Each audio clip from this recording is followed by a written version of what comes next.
আপনারা শুনছেন অনু audio films. প্রতি সপ্তাহে আমরা আপনাদের জন্য নিয়ে আসি তারানাথ তান্ত্রিকের রোমাঞ্চকর কিছু গল্প।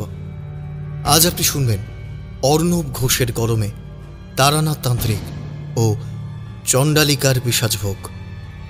গল্প শুনে ভালো লাগলে অবশ্যই আমাদের চ্যানেলটি সাবস্ক্রাইব করে বেল আইকন প্রেস করে রাখবেন এবং আপনার গল্প শুনে কেমন লাগলো আপনার মূল্যবান মতামত আমাদের কমেন্টসে জানাতে ভুলবেন না। শুরু হচ্ছে আজকের গল্প, তারানাথ তান্ত্রিক ও চণ্ডালিকার পিশাচভোগ।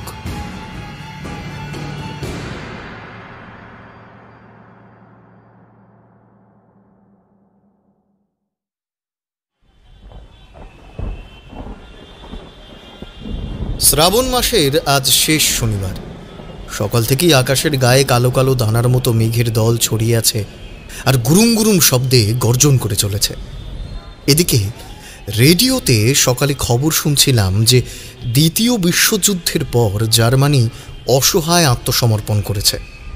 বৃষ্টি নামলে আমরা ও আমাদের মন তার কাছেই আত্মসমর্পণ করে দিই। একদিকে যুদ্ধ আর একদিকে মহামারী, মৃত্যুই এখন সত্য হয়ে প্রকট হয়েছে। বিকেলের সময়টা ঘরে বসে থাকতে আর ইচ্ছে করছিল না। কিশোরীর বাড়ি গিয়ে একবার তারানাথের ওখানে ঢু মারার ইচ্ছে হলো। সবে দরজা খুলে বাইরে বেরিয়েছি, দেখি কিশোরীবাবু হাঁটতে হাঁটতে এদিকেই আসছেন। তার হাতে যেন কি একটা ধরে রাখা। কাছাকাছি আসতেই বুঝতে পারলাম সেটা একটা অদ্ভুত মাঝারি আকারের পাত্র মতো। মটলেন যাচ্ছ তো? হ্যাঁ, ভাবলাম প্রথমে তোমার বাড়ি যাই, তারপর ওর বাড়ি। সকালে আসনি, তাই ভাবলাম গিয়ে দেখি একবার সব কুশল মঙ্গল কিনা। আরে না না, এই সকালে একটু কাজ পড়ে গেছিল। বহুদিন পর দিদার বাড়ি গেছিলাম, জানো তো। তো তোমার হাতের এই জিনিসটা কি ওখানকারই আমদানি নাকি? হ্যাঁ হ্যাঁ হ্যাঁ, হাতে নিয়ে দেখো। আমরা হাঁটতে হাঁটতে কথা বলতে লাগলাম। ইতিমধ্যে আমি সেই পাত্রটা হাতে নিয়ে দেখছি। একটু ডিম্বাকার দেখতে পাত্রটা। উপরটা অনেকটা বাঁশের তৈরি, নিচটা কাঠের অংশ দিয়ে ভরাট করা, আর ভেতরের দিকে একদম ভিতরে একটা ছোট্ট কালচে লোহার পাত বসানো। আমি মনে মনে ভাবছি জিনিসটা ঠিক কি হতে পারে, তখনই কিশোরী হাসতে হাসতে বলে উঠল, আরে দিদাকে জিজ্ঞেস করেছিলাম যে এটা কি জিনিস, তো আমায় বলে কিনা পিশাচভোগের পাত্র। যদিও এটা এইভাবে ছিল না, একটা লাল রঙের অদ্ভুত বাক্সের ভিতর ছিল। তার বাইরে লাল রঙের উপর কী রকম সব কি আজগুবি সব ছবি আঁকা ছিল। বাক্সটা আবার কে বইবে, তাই হাতে করে নিয়েই চলে এলাম। তো আজকে হঠাৎ পিশাচভোগ পাত্র এনেছো কেন? ঠাকুরমশাইয়ের কাছে এর বিষয়ে নিশ্চয়ই কিছু জানতে চাও। সে আর বলতে। হাঁটতে হাঁটতে আমরা মটলেনের গলির সামনে এসে পাসিংশ কিনে ওর বাড়ির দিকে রওনা দিলাম। বাইরের দরজাটায় টোকা দিতেই ভেতর থেকে চারি এসে দরজা খুলল। আমরা ভিতরে ঢোকার সাথে সাথেই ঝিরিঝিরি বৃষ্টি শুরু হলো। চারি একটু হেসেই বলল, বৃষ্টির কি অসাধারণ সময় গান। যান কাকাবাবুরা, ভিতরে যান, আমি চা নিয়ে আসছি।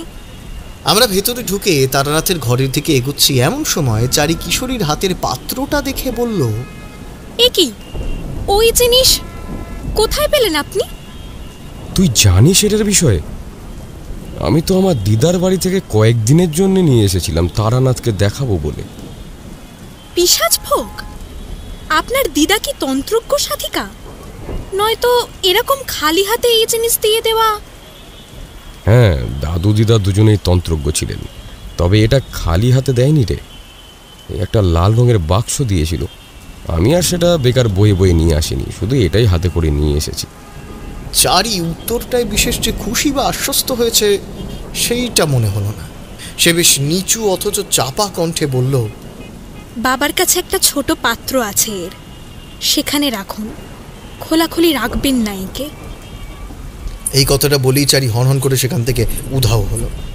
আমি আর কিশোরী বিষয়টা তেমন কিছু আন্দাজ করতে না পেরে একবার একে অন্যের দিকে তাকালাম। তারানাথের ঘরে ঢুকতে দেখলাম সে মেঝের ওপর রাখা ত্রিশূলের ওপর রক্ত জবার মালা পরাচ্ছে। আমরা দুজন ঘরে ঢুকতেই সে বলে উঠল, বিভূতি, বসার আগে ওই তাকের উপর থেকে বাক্সটা আনো তো। আমি দেখলাম তাকের উপর মাঝারি আকারের ছোট লাল রঙের মোড়কে আচ্ছাদিত একটা বাক্স। তার সামনে ওটা রাখতেই কিশোরীর দিকে ফিরে হুকুম হলো, এই যে কিশোরী, নিজের সাথে করে যে বস্তুটা এনেছো সেটা দয়া করে এখানে রাখো। কিশোরী পাত্রটা সেটার মধ্যে রাখতে রাখতে প্রশ্ন করল, এটাকে তবে কি সবসময় এই বাক্সের ভিতর রাখা হয়? আসলে আমার তো বিষয়টা সেভাবে জানা নেই, তাই। তোমরা জানো না শোনো না এক একটা জিনিস নিয়ে হাজির হয়ে যাও, কি বলো? আর এই বাক্স তৈরি হয় হাড় দিয়ে, মরা মানুষের অস্থি দিয়ে। উপরের এই স্থিতিস্থাপক অংশটা চামড়া আর মাংসের মিশ্রণ, আর বাইরের এই লালচে জায়গাটা তাদের রক্ত দিয়ে তৈরি। ভিতরে থাকে পিশাচ ভোগের পাত্র। মৃত মানুষদের শারীরিক অংশগুলো তাকে আবদ্ধ করে তার শক্তিকে নিয়ন্ত্রণ করে। কিন্তু মৃত মানুষ কেন? কারণ মৃত মানুষের শরীরের অংশ শক্তি ধারক হিসেবে কাজ করে। তাতে মানুষের কোনো অধিকার থাকে না, তাই তাকে নিজের মতো নিয়ন্ত্রণ করা যায় না। নিম্নতন্ত্রের শক্তিকে আবদ্ধ করে রাখতে মৃত মানুষের অস্থি, চামড়া আর মাংস আর রক্ত অপরিহার্য। আচ্ছা, পিশাচ ভোগ বলা হয়েছে, তো কোন পিশাচের আর কিরকম ভোগ সেই বিষয়ে কিছু বলা হয়নি? সাধারণত এই পাত্র ব্যবহারের প্রধান উদ্দেশ্য হল কাউকে নিম্নতন্ত্রের পিশাচ গোত্রের অন্তর্ভুক্ত করা, তারপর তাকে ধীরে ধীরে হত্যা করা। তবে এক বিশেষ ক্ষেত্রে, একমাত্র একটি বিশেষ ঊর্ধ্বতন পিশাচের ক্ষেত্রেও এই প্রক্রিয়া প্রযোজ্য হয়। কোন পিশাচ? সবই যদি এখন বলে দিই তো ঘটনায় কি শুনবে? ইতিমধ্যে চারি চা নিয়ে ভিতরে প্রবেশ করল। সে তারানাথের পাশে বসে বলল, কালিন্দী গ্রামের ঘটনাটা বলে দাও এনাদের। ওখানেই তো আমাদের এটা চোখে পড়েছিল। আমাদের মানে? তুইও গেছিলি নাকি? হ্যাঁ, বছর 2-3 আগের কথা। বেশ তো, তবে গুরুদক্ষিণা দাও। কিশোরী দ্রুত পকেট থেকে পাঁচিংশ বের করে তার দিকে এগিয়ে দিল। পাঁচিংশে প্রথম টান দিয়ে চোখ বন্ধ করে তিনি বলা শুরু করলেন,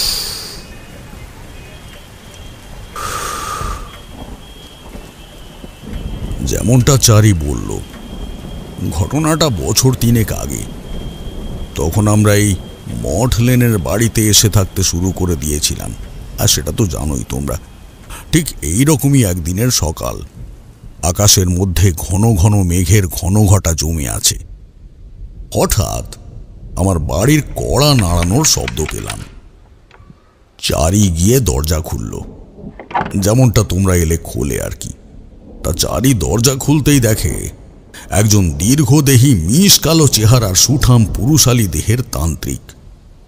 চারি জিজ্ঞাসা করল, কাকে চাই? এটাই তারানাথ তান্ত্রিকের বাড়ি তো? হ্যাঁ, কিন্তু আপনি কে? ওনাকে গিয়ে বলো ওনার কর্মজীবনের এক বন্ধু দেখা করতে এসেছেন। বেশ, আপনি এখানেই অপেক্ষা করুন। কিছুক্ষণ পর চারি এসে আমায় কথাটা বলতেই আমার বেশ কৌতূহল হলো। কর্মজীবনের কোন বন্ধু এই সকাল সকাল আসবে? বাইরে এসে দেখলাম গেরুয়া পরিহিত এক লম্বা তান্ত্রিক, এক মুখ দাড়ি গোঁফ আর লম্বা সাদা চুল নিয়ে হাসি মুখে দাঁড়িয়ে আছে। তাকে দেখেই আমার মনের ভিতরটা কিরকম উৎফুল্ল হয়ে উঠল। বহুদিন পর তাকে দেখলাম। অজান্তেই মুখের ওপর একটা হাসির ভাব খেলে গেল। আমি তাকে আলিঙ্গন করে ভেতরে নিয়ে এলাম। চারিকে একটু চা করতে বললে সে আর চোখে একবার তাকে দেখে নিয়ে জিজ্ঞেস করল, কি নাম ওনার? এ হলো আমার তন্ত্রের জগতের পরিচিত হওয়া সব থেকে ঘনিষ্ঠ মিত্র এবং উৎকৃষ্ট মানের সাধক রুদ্রদৈব আচার্য। আমি এরপর তার কাছে এসে 2টো সিগারেট জ্বালিয়ে কথাবার্তা শুরু করলাম। সেই প্রথম আমায় জিজ্ঞেস করল, কত বছর পর আমাদের দেখা হলো বলো তো? আমার ঠিক মনে নেই। তুমি তো কামাখ্যায় চলে গেলে। আমি আমার ভ্রাম্যমান জীবন শেষ করে এখানে এসেছি। তুমি যে সংসারী হয়েছ সেই খবর আমি কয়েকদিন হলো পেয়েছি। কামাখ্যায় গুরুতন্ত্র সাধনা করতে গিয়ে আমি ওইদিকে আরও বেশি বিহ্বল হয়ে পড়ি। তাই আর এদিকের খোঁজ সেরকমভাবে নেওয়া হয়নি। ইতিমধ্যেই চারি চা নিয়ে এসে তার সামনে রাখল। আমি ইশারায় প্রণাম করতে বললে সেও পা স্পর্শ করে প্রণাম করল। রুদ্রভৈরব তার মাথায় হাত রেখে বলল, সৌভাগ্যবতী হও মা। চারি বেরিয়ে যেতেই সে আমায় ফিস ফিস করে বলল, তোমার মেয়ের মধ্যে ভৈরবী তন্ত্রের লক্ষণ আছে তো, জানো নাকি? হ্যাঁ, আমিও জানি, আর ও নিজেও জানে। অল্প অল্প করে তাই ওকেও এই জগতের শিক্ষা প্রদান করছি। তা তুমি বলো, হঠাৎ কামাখ্যা থেকে ফিরে এলে, কি ব্যাপার? কালিন্দী ফিরে যাচ্ছি। বহুদিন গ্রামের বাড়ি যায় না তো, অনেকদিন হলো বেশ একটা টান অনুভব করছি। শুধুই কি টান? আমার কেন জানি মনে হচ্ছে অন্য কোনো কারণও আছে। কারণ বলতে, কালিন্দীর মহাশ্মশানের কথা তো তোমার মনে আছে? আমাদের দুজনের প্রথম সাক্ষাৎ সেখানে। হ্যাঁ, সে তো বিলক্ষণ মনে আছে। কেন, কি হয়েছে? আগামী অমাবস্যায় ওখানে দেবীর কৃষ্ণতারার যোগ সমাগম হবে। আশেপাশের গ্রাম থেকে বহু মানুষ এবং ভক্তের সমাগমও হবে, উৎকৃষ্ট সাধনা হবে, আমাদের তান্ত্রিক মহলের অনেক পুরনো সঙ্গীদের সাথে দেখাও হবে।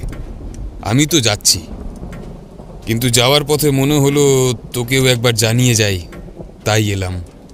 বাবা, আসলে আমি তো দীর্ঘদিন ওই মহলের থেকে বিচ্ছিন্ন, তাই হয়তো খোঁজ পাইনি।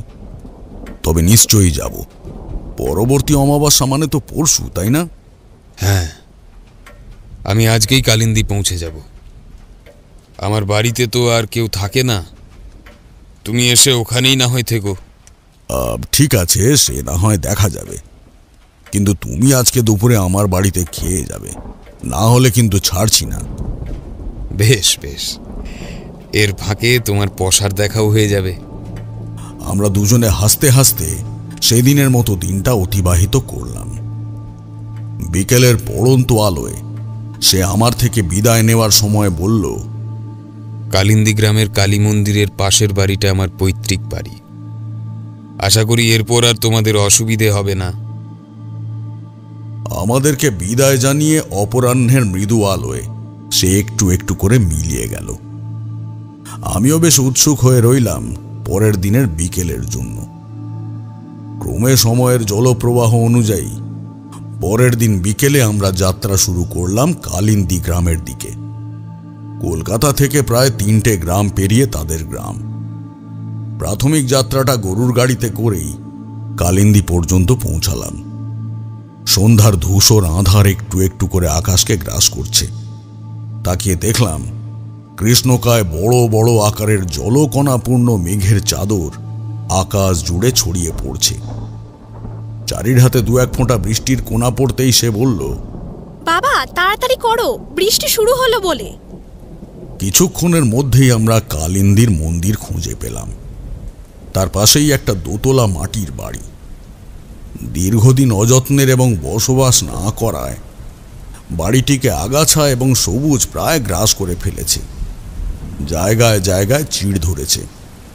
কাঠের প্রধান দরজায় টোকা মারতেই একটা পোড়া পোড়া গন্ধ নাকে এলো।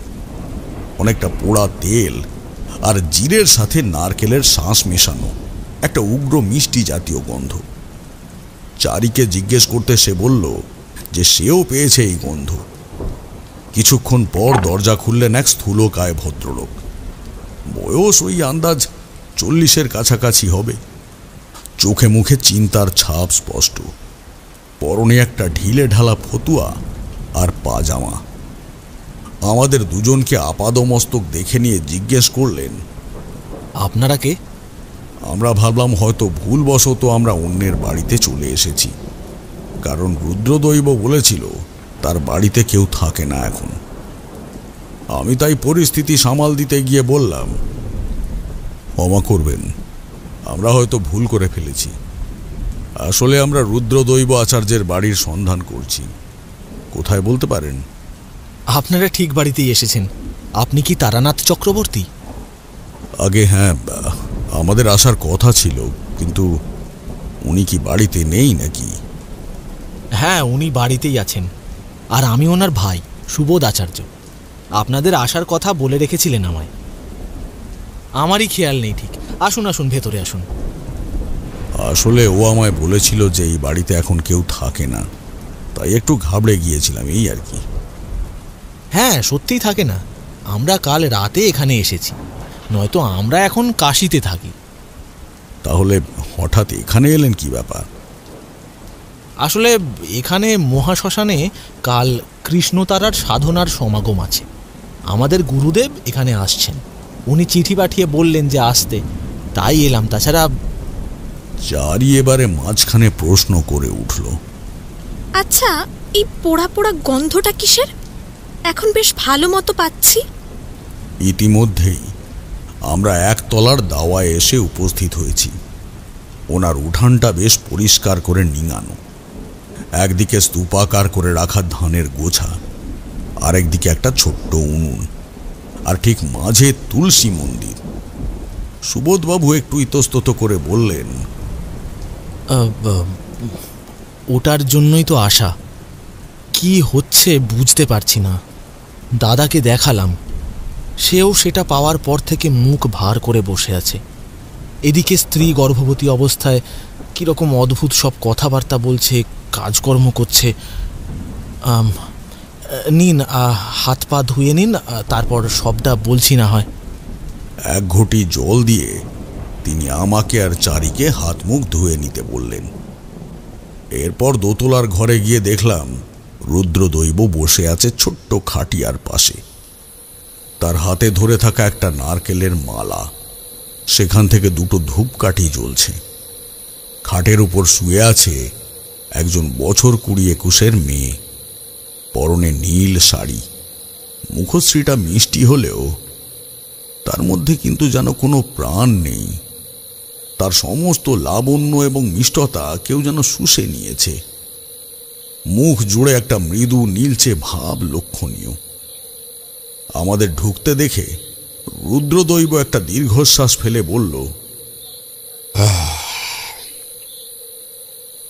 এত বছর পর পরিবারের সাথে যে এইভাবে দেখা হবে সেটা কখনোই আশা করিনি তারানাথ। এইটুকু ফুটফুটে মেয়েটার কি অবস্থা হয়েছে দেখো। আমি তার হাত থেকে নারকেলের মালাটা নিলাম। তাতে 4 ভাগের 3 ভাগ শ্বাস দিয়ে পূর্ণ হয়ে আছে, একটা ভাগ খালি। সেখানে তেল জিরে পুড়িয়ে রাখা আছে। শ্বাসের অংশ থেকে দুটো ধূপকাঠি লাগানো রয়েছে। এই জিনিস কোথায় পেলে? আজ সকালে দরজা খুলতেই বাইরে দেখি এই পাত্রে জিনিসটা কেউ রেখে গেছে। তখন সে আমায় এই পিশাচ ভোগের পাত্রটা দেখিয়েছিল। তবে কি জানো, সাধারণ গ্রাম্য কোনো মানুষ এই বিষয়ে কিছুই জানবে না। আমি তাকে আড়ালে ডেকে বললাম, পিশাচ ভোগ, এই জিনিস এখানে? শুধু এখানেই নয়, আমি শুনলাম কাশী থেকে আসার 2 দিন আগেও পরপর 2 দিন এই একই জিনিস দেখতে পেয়েছিল ওরা। আজ এই নিয়ে 3 নম্বর দিন। মানেটা বুঝতে পারছো তো? খুব ভালোভাবেই পারছি। আমার মনে হয় কেউ চাইছে ওনার স্ত্রীকে একটু একটু করে পিশাচ ভোগের উপযুক্ত করে তুলতে, যার জন্যে কাশী থেকে ওনাদের অনুসরণ করেছে আর এখানে এসেও করছে। অর্থাৎ কাল মহাশ্মশানে দেবী কৃষ্ণ তারার যোগ সমাগমে এমন কেউ আসছে যে ওকে... ও সুবোধবাবু, আপনার স্ত্রীর নামটা কি? কমলা। দশমহাবিদ্যার এক অংশের নাম আপনার স্ত্রীর নাম।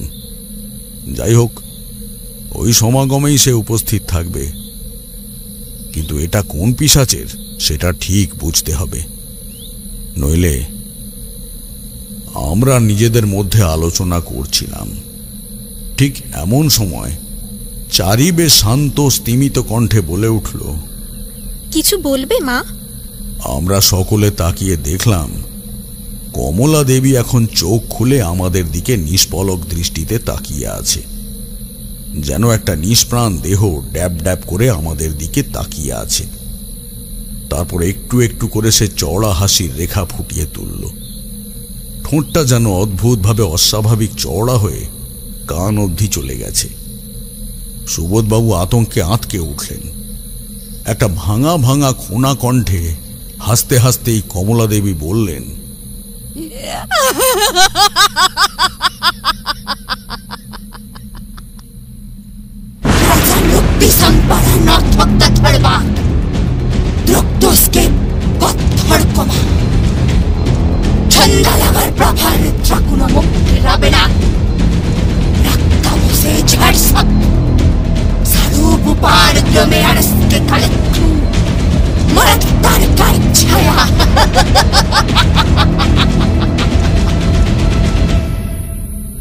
এটা কোন ভাষা তা আমরা বুঝতে পারলাম না, কিন্তু সুবোধবাবুকে দেখে যথেষ্ট ভয়ার্ত বলে মনে হলো। তিনি আমতা আমতা করে বললেন, 3 দিন পর কথা বলল, তাও এই ভাষায়। ভগবান! ক্রমে সন্ধে গাঢ় হয়ে এলো, অন্ধকার আরো ঘন হতে থাকলো। কমলা দেবী এখন উপরের ঘরে শুয়ে শুয়েই দুর্বোধ্য ভাষায় কি সব বলে যাচ্ছেন। আমরা নিচের দাওয়ায় বসে আছি। এতক্ষণে ঝিরিঝিরি বৃষ্টি শুরু হয়ে গেছে। একটা দীর্ঘশ্বাস ফেলে সুবোধবাবু বলা শুরু করলেন, কমলার আদি বাড়ি চণ্ডীপুর গ্রামে। সেখানে সন্ধ্যা উপজাতির লোকেরাই থাকে। ও ছিল ওই গোষ্ঠী বংশেরই মেয়ে। আমি গেল বছর ওই গ্রামে এক আত্মীয়ের বাড়িতে গেছিলাম। সেখানে তাদের দ্বারা উপস্থাপন করা হয় তাদের স্থানীয় সংস্কৃতি এবং সঙ্গীত, চিত্রকলা ও অন্যান্য জিনিস। কমলা খুব ভালো নাচতে পারত। আমি সত্যি বলছি, আমি এর আগে বহু উপজাতি আদিবাসীদের নাচ দেখেছি, তবে কমলার নৃত্য আমায় বিশেষভাবে আকৃষ্ট করেছিল। ওদের নিজেদের এক বিশেষ ভাষা ছিল। আমি বেশ কিছুদিন কমলার সান্নিধ্যে থেকে ওই ভাষা বেশ রপ্ত করে ফেলেছিলাম। আর সেই ভাষাতেই ওরা পুজো করত এক বিশেষ মূর্তির। মূর্তির? দেবী মূর্তি নাকি অন্য কোনো রকম বিশেষ মূর্তি? না, দেবী মূর্তি নয়। আমি দাদার দৌলতে গ্রামের সকল লৌকিক দেবদেবীকেই দেখেছি, কিন্তু এই মূর্তি আমি কখনো দেখিনি। আমি যদি তার বর্ণনা দিই তাহলে বলা হবে মূর্তিটা লালচে পাথরের তৈরি। একটা মুন্ডবিহীন শবদেহের উপর তিনি নৃত্য করছেন। নিম্নাঙ্গে বাঘছালের মতো একটা পরিধেয়, ঊর্ধ্বাঙ্গ বস্ত্রহীন, তবে ওনার দীর্ঘ কালো মোটা কেশরাশি এবং একাধিক নরমণ্ডলের মালা দিয়ে আবক্ষ আবৃত। আর মুখটা সম্পূর্ণ গোলাকার একটা মুখ, মাঝে কেবল একটা চোখ, বড় স্ফীত এবং গোলাকার। সাদাটে অংশটা প্রায় নেই বললেই চলে, পুরোটাই মুখ। নাকে আর কানে দুটো বড় বড় অদ্ভুত গোলাকার নখটা পরিহিত। লম্বা একটা লালচে জিভ প্রায় গলা অবধি নেমে এসেছে। তার 3টে হাত, এক হাতে ধরে রাখা বীণা, এক হাতে একটা খড়গ, আর অন্য হাতে নিচের শবদেহের কাটা মুন্ডুটা। মাথায় অগ্নির মতো একটা শিরস্ত্রাণ রয়েছে। এক রাতে আমি ওদের সমগ্র পুজোটা দেখেছিলাম। তেল, চন্দন, সিঁদুর, হলুদ এসবের সাথে সাথে প্রধান পুরোহিত নিজের রক্ত দিয়ে পুজো করেন। আর তার সামনে একটা রাজহাঁসের বলি দেওয়া হয়। তার রক্ত দিয়েই মূর্তিটার অভিষেক মতন করা হয়। ওই একটাই বিষয় আমার যা ভয় লেগেছিল ওই গোষ্ঠীর। কোনো নাম বলেছিল ওই মূর্তির? হ্যাঁ, আমি পরে প্রধান পুরোহিতকে ওই মূর্তির নাম জিজ্ঞেস করেছিলাম। উনি বলেছিলেন ওই মূর্তির নাম চণ্ডালিকা, দেবী নীল সরস্বতীর গুড় পিশাচ রূপ। আচ্ছা আচ্ছা, ঠিক আছে, এর পরের ঘটনা বলুন। এরপর আমি আর ওসব নিয়ে বেশি ভাবিনি, আর ধীরে ধীরে কমলার সাথে ভাব বাড়াতে থাকি। অবস্থা ভালো বুঝলে একদিন ওদের বড় পুরোহিতের কাছে আমি কমলাকে বিবাহের প্রস্তাব দিই। সেই শুনে তো ওনাদের চক্ষু প্রায় চড়ক গাছ হয়ে গিয়েছিল। হ্যাঁ, যদিও ওনাদের গোষ্ঠীর মধ্যেই বিবাহের রীতিনীতি ছিল, কিন্তু আমি একজন বাইরের লোক হিসেবে বিবাহ করতে চাইছি দেখে ওনারা শুরুতে বেশ ইতস্তত বোধ করেছিলেন। তাই আমি বাধ্য হয়ে বলেছিলাম যে আমিও ওনাদের গোষ্ঠীর অন্তর্ভুক্ত হতে চাই।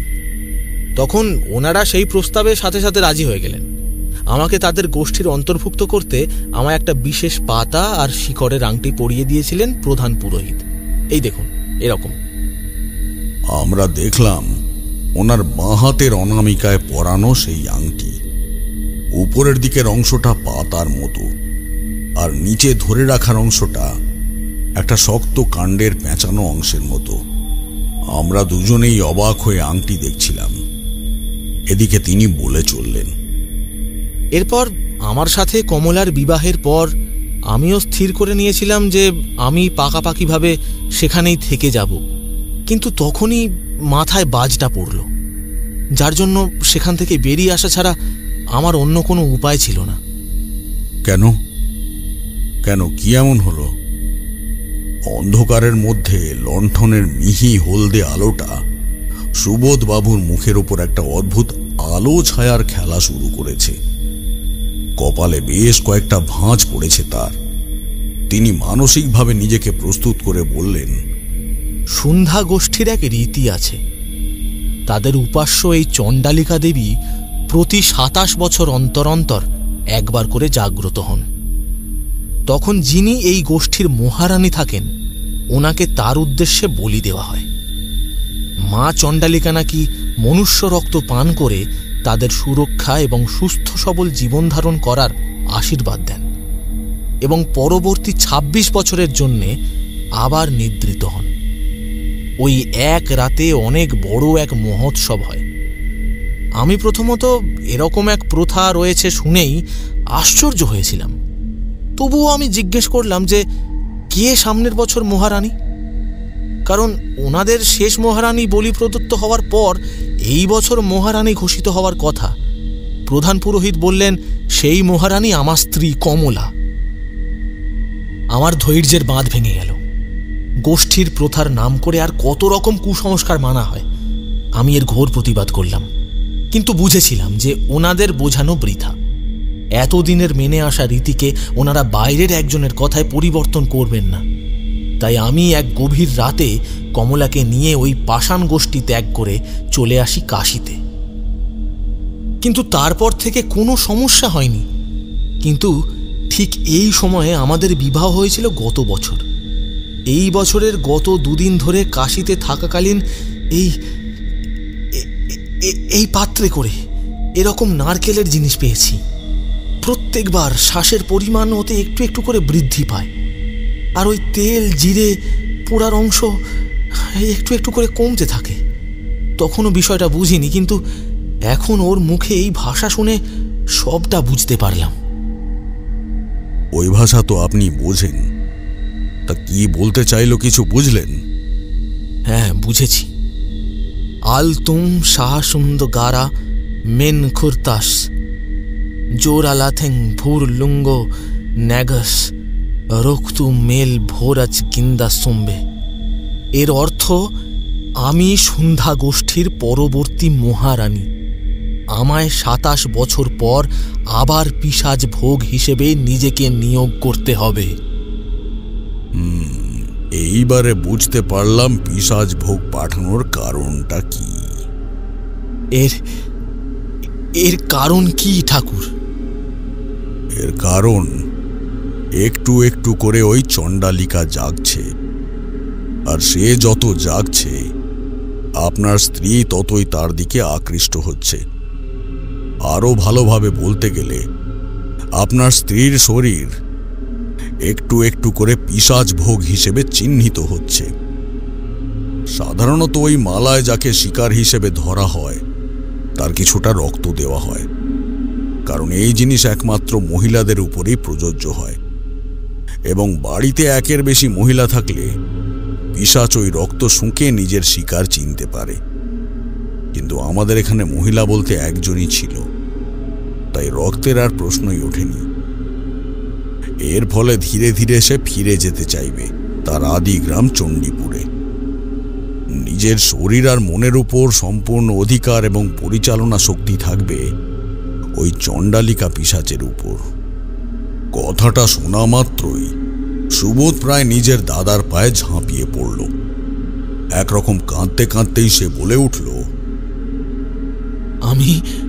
আমি তোমার কাছে কিচ্ছু চাইনি দাদা, শুধু কমলাকে ঠিক করে দাও। আমি আর কিচ্ছু চাই না। ঠাকুর, আপনিও পারলে কিছু একটা করুন। আমি সারা জীবন আপনার গোলাম হয়ে থাকব। আমি ওকে বাঁচানোর জন্য যা খুশি করতে পারি, আপনি শুধু বলুন। শান্ত হও সুবোধ, শান্ত হও, শান্ত হও। দেখছি কি করণীয় আছে।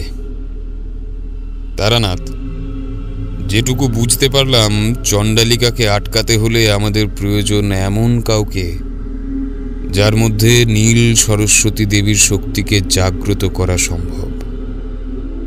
কারণ তিনি যখন ওই দেবীর পিশাচ রূপ, তখন তিনিও ওনার কাছেই পরাস্ত হবেন। ওই ঊর্ধ্বতন শক্তির আধারের কাছে তাকে তো নত হতেই হবে। সেটা আশা করি অসুবিধে হবে না। তান্ত্রিক মহলে কাল এমন অনেক সাধিকার খোঁজ পেয়ে যাব, কিন্তু তার আগেও আমাদের জানতে হবে যে কি করে এই পিশাচ ভোগ প্রক্রিয়াকে আটকানো যায়।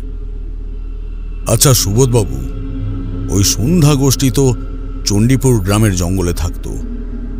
এখান থেকে সেটা কত দূর বলতে পারেন? বেশি দূর নয়, আমাদের এই গ্রামের পর মহাশ্মশান, তার ওপার থেকেই শুরু হচ্ছে চণ্ডীপুর গ্রামের জঙ্গল। রুদ্রদৈব এরপর উঠে দাঁড়িয়ে বৃষ্টির কয়েক ফোঁটা জল হাতে নিয়ে মনে মনে বিড়বিড় করে কি সব মন্ত্র উচ্চারণ করে বেশ কিছুটা জল দালানের উপর ছড়িয়ে দিয়ে বলল, আজকের রাতটার মতো আমি বন্ধনী করে দিলাম। কমলা হয়তো মাঝরাতে নিজের গ্রামে যাওয়ার চেষ্টা করত, সেটা অন্তত আটকানো গেছে, কিন্তু তার পিশাচরূপকে আটকানোর ক্ষমতা আমার নেই। তারানাথ, কাল একবার ওনার সাথে বসতে হবে। কৃষ্ণকলি রুদ্রের কথা বলছো? ও কি আসবে? খবর নিয়েছি সে আসবে। যদি আসে তাহলে অবশ্যই বসতে হবে। সমাধান থাকলে একমাত্র তার কাছেই থাকবে। রাতের নিশ্ছিদ্র অন্ধকারের মধ্যে থেকে তখনও ঝিরিঝিরি করে বাড়িধারা পড়েই চলেছে।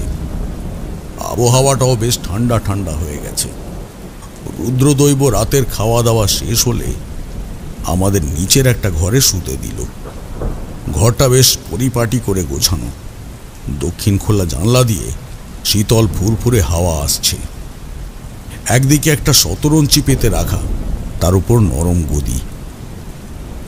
একদিকে একটা কুঁজোয় জল ভরে রাখা। ক্লান্ত শরীর আর মগজ বেশ কিছুক্ষণের মধ্যেই ঘুমের রাজ্যে নেমে এলো। সেদিন রাতে একটা বিশেষ ঘটনা ঘটেছিল। রাত তখন কত হবে ঠিক খেয়াল নেই। হঠাৎ ঘুমটা ভাঙল একটা চাপা গোঙানির মতো শব্দের জন্য। ঘুম ভাঙতেই মনে হলো বৃষ্টির প্রকোপটা যেন আরো বেড়ে গেছে। সারা ঘর জুড়ে একটা অস্বাভাবিক ভ্যাপসা গরম আর গুমোট ভাব অনুভূত হলো। তার সাথে একটা চাপা গোঙানির স্বর পেলাম। এই পাশের জানলা খুলে দেখলাম বৃষ্টির মধ্যে বাইরের দাওয়ায় বসে ঘুমাচ্ছে সুবোধবাবুর স্ত্রী কমলা। লণ্ঠনের একটা মৃদু হলদে আলো ঝোলানো ছিল দাওয়ার বাঁশে। তারই মৃদু আলোয় দেখলাম তার শারীরিক অবস্থার অনেক পরিবর্তন হয়েছে। সে দু হাতে আর দু পায়ে ভর দিয়ে বসে আছে। পিঠের দিকে একটা কুঁজো মতো কি যেন বেরিয়ে আছে। মাথার চুলগুলো সাদা কালো কাঁচা পাকা হয়ে গেছে। আর চোখ দুটো ঘোলাটে আর মণিবিহীন। বাকি অংশ কিন্তু যেমন স্বাভাবিক থাকার তেমনই আছে। হঠাৎ দেখলে কেউ বলবে অনেকটা মধ্যবয়স্ক বার্ধক্য নেমে আসা কোনো বাড়ির বউ চার পেয়ে প্রাণীর মতো বসে আছে। আমি বুঝতে পারলাম ওই চণ্ডালিকা পিশাচ কেবল ওকে টানছে না, ওর শরীরকে একটু একটু করে নিজের করে নিচ্ছে, যাতে সে নিজের গ্রামে সম্পূর্ণ শক্তিতে ফিরে যেতে পারে। আজ বেরোতে পারছে না, কারণ রুদ্রদৈব বন্ধনী করে দিয়েছে। দাওয়ার বাইরে বেরোতে গেলেই একটা অদ্ভুত জান্তব শক্তির কাছে বারবার ধাক্কা খেয়ে ফিরে আসতে হচ্ছে। বারবার শূন্যে আঘাত করছে, কিন্তু কিছুতেই বেরোতে পারছে না। তারপর এক সময় হঠাৎ করেই শান্ত হয়ে গেল। সব চুপচাপ নিঃশব্দ। লণ্ঠনের আলোটা দপ করে নিভে গেল। সাথে সাথে একটা গুমোট অন্ধকার দাওয়াকে গ্রাস করল। এখন তার শুধু শারীরিক অবয়বটা বুঝতে পারছি। দুহাতে ভর দেওয়া থেকে সোজা উঠে দুপায়ে মানুষের মতো দাঁড়ালো। ঠিক তখনই আশেপাশে কোথায় তীব্র বেগে বাজ পড়ে বিদ্যুৎ চমকালো। কয়েক মুহূর্তের জন্য জায়গাটা সম্পূর্ণ উজ্জ্বল সাদাটে আলোর মতো জ্বলে উঠল। আমার দিকে পিছন ফিরে স্থির হয়ে দাঁড়িয়ে আছে সে। আমি বুঝলাম যে সে কিছু একটা আন্দাজ করেছে, হয়তো আমার উপস্থিতি লক্ষ্য করেই থেমে গেছে। তারপর কণ্ঠ দিয়ে একটা অদ্ভুত টানের মতো হাসি মেরে আবার সেই সন্ধ্যার মতো অদ্ভুত ভাঙা ভাঙা গলায় সন্ধ্যা ভাষায় বলল,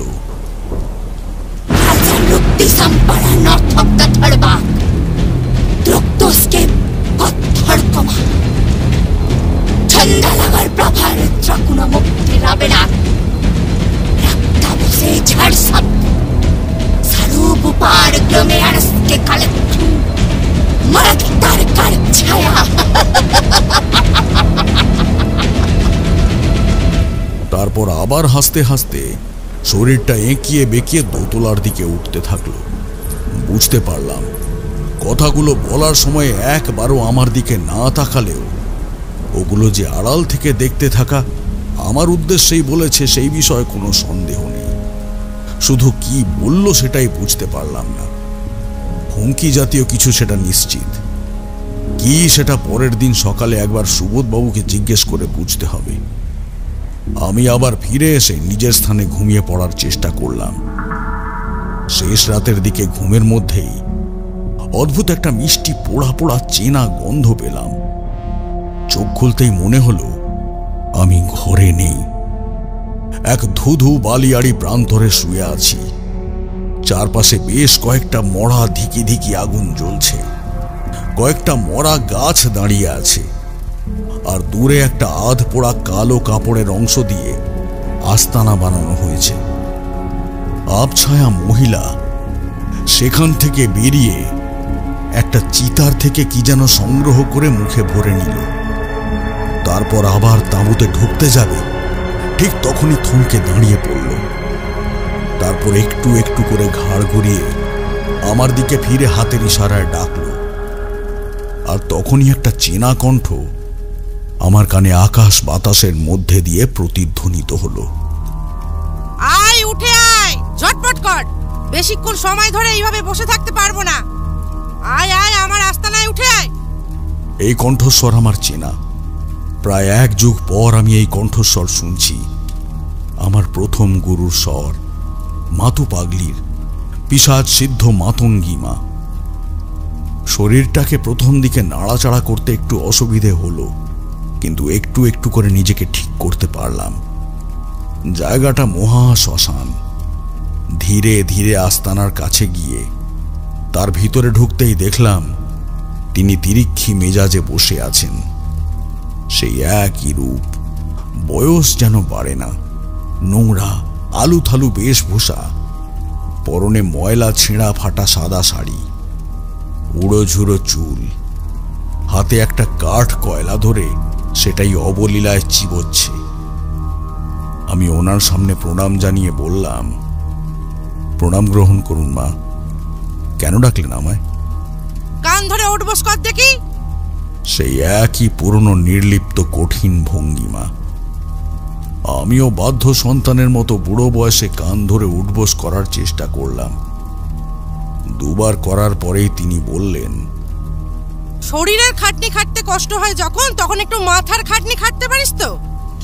বাইরের কাউকে বলিস না যে তুই আমার শিষ্য। তান্ত্রিক জগতে আমার একটা নাম আছে। হ্যাঁ, তোর মতো শিষ্যর গুরু হওয়া পাপ। কিন্তু আমি কি দোষ করেছি মা? তিনি এবার উঠে এসে এক লাথি মারলেন আমার কোমরে। তারপর রেগে মেগে বললেন, নিজের মেয়ের ওপর কোনো ভরসা নেই নাকি? সবকিছু ভুলে মেরে দিয়েছিস? ভুলবি তো। সব বিদ্যাই যদি ওই ব্যবসার কাজে লাগিয়ে দিস, তাহলে ঘরের জিনিস তো ভুলেই যাবি। নীল সরস্বতী সম্পর্কে কি বলেছিলাম আমায় বল দেখি, তাড়াতাড়ি বল। আমি প্রথমটা কি বলবো বুঝে পেলাম না। সবকিছু মাথার ভিতর কেমন গুলিয়ে যাচ্ছে বলে মনে হলো। একটু একটু করে মনের মধ্যে উত্তরটা গুছিয়ে বলা শুরু করলাম। দেবী নীল সরস্বতী হলেন তান্ত্রিক সরস্বতীর এক গূঢ়, ক্রুদ্ধ এবং রুদ্র রূপ। তিনি 10 মহাবিদ্যার অন্যতম এবং তাকে সাধারণ সরস্বতীর বিপরীত অর্থাৎ অন্ধকার, জ্ঞান বিনাশ ও তন্ত্রের দেবী হিসেবে মানা হয়। তার রং গাঢ় নীল বা কৃষ্ণবর্ণ, গাত্রে হাড়ের গয়না, রক্তাক্ত চুল আর করালো মুখ। তিনি শ্মশান ভূমিতে অধিষ্ঠান করেন। হাতে খড়গ, মুন্ড ও পুস্তক। জ্ঞান ও মৃত্যু দুই তার অস্ত্র। এবারে বুঝতে পারছিস আমি কাকে নীল সরস্বতী হিসেবে বলতে চাইছি, নাকি এখনো মাথায় ঢোকেনি? আপনি কি কোনো মতে কৃষ্ণকলি রুদ্রকে সেই হিসেবে চিহ্নিত করেছেন? গর্ধব কথাকার, এই কথাটা বুঝতে তোর এতখানি সময় লাগলো? উনি সাক্ষাৎ শ্মশান কাপালিক। ওনার মধ্যেই দেবীর শক্তির আধার ধারণ করার ক্ষমতা রয়েছে, সেটা তুই জানিস না? আমার মাথায় ছিল না মা, আমি ক্ষমা প্রার্থী। ন্যাকামো দেখলে গা জ্বলে যায়। এবারে পালা আমার চোখের সামনে থেকে। 3 কাল এসে 1 কালে ঠেকেছে, এখনো সবকিছু আমার হাতে ধরে বুঝিয়ে দিতে হবে। আমি শেষবারের মতো তোকে সাহায্য করলাম, আর আমার থেকে কিচ্ছু সাহায্য চাইবি না, বুঝলি? ভাগ এখান থেকে। শেষ মুহূর্তে মনে হলো ওনার মুখের ভঙ্গিমাতে কেমন একটা এঁকে বেঁকে যাচ্ছে, ঘোলাটে হয়ে আসছে দৃষ্টি। উনি হাসছেন, কালো কালো দাঁতগুলো বের করে আমার দিকে তাকিয়ে নাক মুখ খিঁচিয়ে হাসছেন। তখনই সাথে সাথে আমার ঘুমটা ভেঙে গেল। সকালের মিঠে আলো জানালা দিয়ে ভিতরে প্রবেশ করছে। এখনো আবহাওয়ায় জোলো জোলো ভাব রয়েছে। টিপ টিপ করে শেষ কণার মতো বৃষ্টি পড়ছে। চারি এখনো ঘুমোচ্ছে। আমি উঠে বাইরে বেরিয়ে এসে দেখলাম রুদ্রদৈব মাথায় হাত দিয়ে বসে আছে, তার হাতে ধরে রাখা নারকেলের মালা। সুবোধবাবু এখনো ওঠেননি হয়তো। আমি মালাটা হাতে নিয়ে দেখলাম আজ পুরো অংশটাই শ্বাস রয়েছে, তবে তার উপর থেকে তেল আর কালো জিরে ছড়ানো। উপর থেকে অল্প মাটিতে 2টো ধূপকাঠি জ্বলছে। হিসেব অনুযায়ী আজ রাতেই কমলাকে ওই গ্রামে গিয়ে নিজেকে বলি প্রদত্ত করতে হবে। রুদ্রদৈব এদিকে ফিরে বলল, আমাদের হাতে একদম সময় নেই। আজকেও গাত্রবন্ধন করে যেতে হবে আমাদের। যতটা তাড়াতাড়ি সম্ভব ওনার সাথে আমাদের কথা বলতেই হবে। না, আজকে গাত্রবন্ধন করা যাবে না। আজ রাতে কমলাকে মুক্ত রাখতে হবে। মুক্ত রাখতে হবে? কিন্তু কেন? আমি তাকে ভালো করে বুঝিয়ে গত রাতের সমস্ত ঘটনা খুলে বললাম। সবটা শুনে সে বলল, তাহলে আজ বন্ধনীতে আবদ্ধ করলে ওই পিশাচ ক্ষোভে অন্তর থেকে কমলাকেই মেরে ফেলবে। সর্বনাশ! তাহলে আমাদের কাজটা খুব শিগগিরই করে ফেলতে হবে। কাকে নীল সরস্বতী রূপে আহ্বান করা যায় কিছু ভাবলে? ভেবেছি ওনাকেই আহ্বান করব। ওনাকেই বলতে কৃষ্ণকলি রুদ্রদেবীকে? হ্যাঁ, উনি অসীম জ্ঞানের ভাণ্ডার আর সাক্ষাৎ যমের প্রতীক, জ্ঞান এবং মৃত্যুর অন্ধকারের প্রতীক। ওনার তেজদীপ্ত ভাব এবং গুণাবলী দেবী নীল সরস্বতীর সঙ্গে তুল্য। তাছাড়া গত রাতে আমার প্রথম গুরুও আমাকে স্বপ্নাদেশে তাই আদেশ করলেন। কিন্তু উনি কি রাজি হবেন? তুমি তো জানো ওনার মেজাজ, মতিগতির কোনো ঠিক ঠিকানা থাকে না। বুঝিয়ে বলতে হবে। আমাদের সময় আজ মধ্যরাত অবধি। সাধারণত বলি তার আগে হয় না, আর আজ কৃষ্ণ তারার সমাগম বসবে তার বেশ কিছুক্ষণ আগে। ওইটুকুই আমাদের হাতে সময়। আমি ভাবছি সুবোধকেও সাথে নিয়ে যাব। ও স্বামী তো, তার উপর সাধারণ মানুষ। আমাদের কথায় রাজি না হলেও ওর মুখের কথায় রাজি হলেও তো হতে পারেন। কে রাজি হবেন আর কোথায় নিয়ে যাবেন আমাকে? সুবোধবাবু কখন যে দাওয়া এসে দাঁড়িয়েছেন সেটা খেয়াল করিনি। তিনি রুদ্রদৈবর হাতে নারকেলের মালাটা দেখে তড়িঘড়ি দৌড়ে এলেন। নারকেলের মালাটা দেখেই তিনি ভয়ার্ত চোখে আমাদের দিকে তাকালেন। তারপর দ্রুত দৌড়ালেন উপরের ঘরের দিকে। ওনার পিছনে পিছনে আমরাও দৌড়ে গেলাম। কমলা দেখলাম এখনো অঘরে ঘুমোচ্ছে, তবে তাকে দেখে বেশ ক্লান্ত বলে মনে হলো, আর মুখ দেখে মনে হলো তার বয়স যেন কিছুটা বেড়ে গেছে। সুবোধবাবু ধপাস করে তার পা ধরে খাটিয়ার সামনে বসে পড়ে কাতর কণ্ঠে বললেন, আমার মাথায় কিচ্ছু ঢুকছে না ঠাকুর। কি হচ্ছে আমার কমলার সাথে? এমন অবস্থায় আমি ওনাকে গত রাতের কোনো কিছুই বললাম না, এতে তিনি আরও বিহ্বল হয়ে পড়তে পারেন। পরিবর্তে আশ্বস্ত করে বললাম, দেখুন, আজ রাতে আমরা আপনাকে একজনের কাছে নিয়ে যাব। আপনি কেবল তার কাছে গিয়ে আপনার প্রার্থনা জানাবেন। আমার বিশ্বাস উনি আপনার কথা ফেলতে পারবেন না। হ্যাঁ, তবে তার আগে আপনাকে কয়েকটা কাজ করতে হবে। কয়েকটা জিনিস বলছি, সেগুলো আনতে হবে। ধরে নিতে পারো এটা ওনার গুরুদক্ষিণা। আর বাকি জিনিস পুজোর উপকরণ, যেমন তেল, চন্দন, ডাব, মাছ, সিঁদুর, নীলকণ্ঠ ফুল, মাটির সরা, আটা আর 1 বোতল দেশি মদ। ওর সাথে একটু পচা শোল মাছ আর চাল পেলে নিয়ে আসবেন। পচা শোল মাছ দিয়ে কি করবে? কাজ আছে, আপনি ঠিক নিয়ে আসবেন, ঠিক আছে? এখন আপনি বেরিয়ে যান সময় থাকতে। আমরা কমলার কাছে আছি, কোনো চিন্তা নেই। ভদ্রলোক কোনো পাল্টা প্রশ্ন না করে তড়িঘড়ি বেরিয়ে গেলেন। রুদ্রদৈব আমার কাছে এসে ফিস করে জিজ্ঞেস করল, হঠাৎ চাল আর পচা শোল মাছ দিয়ে কি হবে? ওগুলো আমার জন্য লাগবে। আমরা 3 জনেই যদি শ্মশানে চলে যাই, তাহলে এদিকে কাউকে তো প্রয়োজন কমলার কাছে থাকার জন্য। আচ্ছা, তার জন্য কি ভেবেছ? আমি কমলা দেবীর মাথায় হাত বুলিয়ে দিতে দিতে বললাম, আমি দ্বৈত সত্তার অবলম্বন করব। তোমরা 2 ভাই যাবে কৃষ্ণকলির কাছে। আমার দ্বৈত চরিত্র তোমাদের সাথে থাকবে, আর বাস্তবে আমি থাকব কমলার সাথে। কোনো কারণবশত যদি তোমরা অকৃতকার্য হও, তাহলে আমাকে বিকল্প ভাবতে হবে। ও, নিজের সত্তাকে 2 ভাগ করতে তোমার ওই খাদ্যের প্রয়োজন। আমি সম্মতি জানিয়ে কমলা দেবীর মাথায় হাত বুলাতে থাকলাম। ইতিমধ্যে 4ই আমাদের দোতলার ঘরে এসে উপস্থিত হয়েছে। আমি রুদ্রদৈবকে জিজ্ঞেস করলাম, তোমরা কাল সারাদিন কি খেয়েছো? সেরকম কিছুই খাওয়া হয়নি। যা যাচ্ছে তাতে খাওয়া দাওয়া তো একেবারে মাথায় উঠেছিল। ঠিক আছে, আমি সারাদিনের রান্না করে দেব। 4ই ব্যাপারটা নিজে থেকে বলায় আমি বেশ খুশি হলাম। ঠিক আছে, তাহলে মা, আমি পচা শোল মাছ আনতে দিয়েছি। তুই তো জানিস কি করতে হবে। 4ই ঘাড় নেড়ে হ্যাঁ বুঝিয়ে দিল। তারপর কমলার সামনে এসে তার কপালে একবার হাত দিয়ে চোখ বন্ধ করে দাঁড়ালো। আমিও এমত অবস্থায় বুঝতে পারছিলাম না সে ঠিক কি করতে চাইছে। বেশ কিছুক্ষণ নীরব থাকার পর সে চোখ বন্ধ করে উচ্চারণ করল, রক্ত, মৃত্যু, প্রচুর রক্তের স্বাদ পাবেন উনি। হ্যাঁ, আজ রাতেই পাবেন। জয় জয় হবে চণ্ডালিকার। নতুন নতুন করে শুরু হবে সবকিছু। নীলাভ সরস্বতীর অধিষ্ঠাত্রী দেবী হিসেবে ডাকা হবে ওনাকে। এসবও কি বলছে তারানাথ? চণ্ডালিকার জয় হবে মানে? ওর মধ্যে এই শক্তিটা অল্প পরিমাণে রয়েছে। ভবিষ্যতের টুকরো টুকরো কিছু জিনিস ও নিজের দৃষ্টি দিয়ে দেখতে পায়, সেটাই তুলে ধরে মাঝে মাঝে আমার সামনে। তবে সম্পূর্ণ ঘটনা দেখার মতো শক্তি লাভ এখনো করেনি।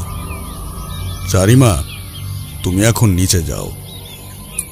4ই নিচে চলে গেলে সে সাথে সাথে আমার পাশে এসে জিজ্ঞেস করল, তোমার মেয়ে যদি ভবিষ্যতের টুকরো টুকরো দেখতে পারে, তাহলে ও যেগুলো বলল, কমলা নাকি প্রচুর রক্তের স্বাদ পাবে, চণ্ডালিকার জয় হবে, নীলাভ সরস্বতী অধিষ্ঠান হবে, এসবের মানে কি?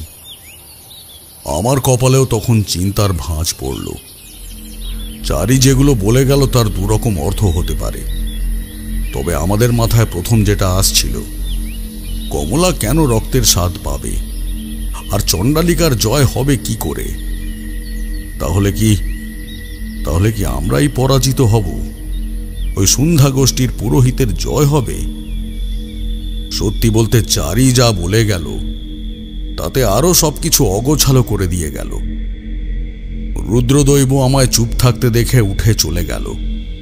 ক্রমে উৎকণ্ঠার সাথে সাথে ঘড়িটা টিকটিক শব্দ করে এগোতে থাকলো। বেশ কিছুক্ষণ পর সুবোধবাবু ফিরে এলেন সব জিনিসপত্র নিয়ে। তখন রুদ্রদৈব আমার কাছে একটা মৃত চড়াই পাখি নিয়ে এসে আমার সামনে ধরে একটা কৌতুকের হাসি হেসে বলল, কৃষ্ণকলি রুদ্র আজ কোনো মতেই বারণ করতে পারবেন না। আমিও মৃদু হেসে সায় দিলাম। দুপুরের খাবারের পর আমি একটু জিরিয়ে নিচ্ছিলাম। সকালে নিরামিষ আহার করেছিলাম। একা আমি চাল ফুটিয়ে ভাত করে আলাদাভাবে রান্না করেছিলাম, আর পচা শোল মাছের তেল ঝোল গ্রহণ করেছিলাম। আসলে দৈত্য সত্তার আবির্ভাব করার জন্য এই খাদ্য গ্রহণের বিশেষ ভূমিকা রয়েছে। রোজ সামান্য পড়ে আসার সময় থেকেই কমলার মধ্যে একটু একটু করে যেন অস্বাভাবিক আচরণ লক্ষ্য করা শুরু করলাম। ঘুমের মধ্যে সে যেন কিছু একটা গন্ধ শোঁকার চেষ্টা করছে। তখন আমিও একটা গন্ধ পেলাম। পোড়া তেল আর জিরের মধ্যে নারকেলের শ্বাস রেখে দিলে যেরকম মিষ্টি একটা গন্ধ বেরোয়, সেই রকম গন্ধ।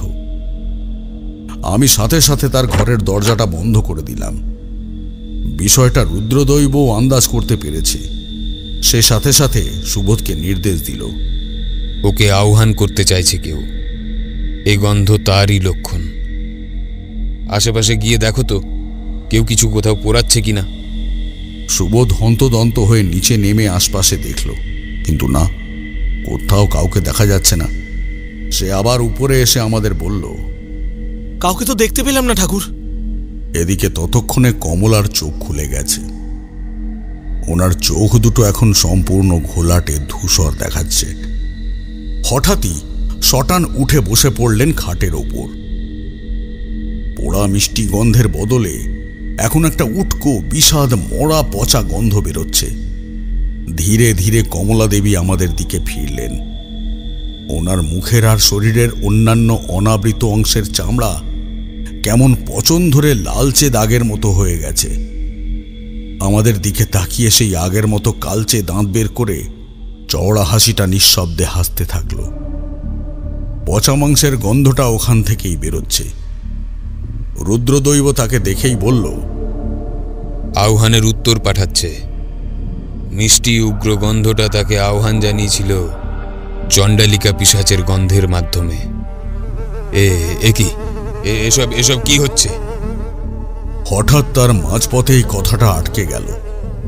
আমি আর সুবোধবাবু দেখলাম এক রাস মাছি তার পিশাচরূপী হাস্যময় মুখটা ঘিরে ভন ভন করে উড়ে বেড়াচ্ছে।